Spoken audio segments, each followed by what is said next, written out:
Welcome to this educational tutorial video on subgrade preparation in road construction.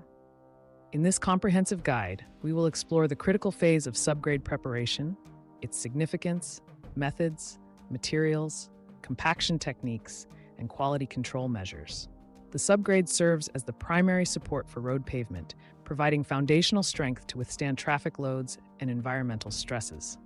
Proper preparation ensures stability, reducing risks of settlement, rutting, and pavement distress. Subgrade preparation involves moisture control techniques to prevent water weakening the subgrade, reducing risks of swelling, shrinkage, and frost damage. A smooth surface is essential for achieving desired pavement profile and ride quality. Investing in quality subgrade preparation leads to long-term cost savings by minimizing future maintenance expenses.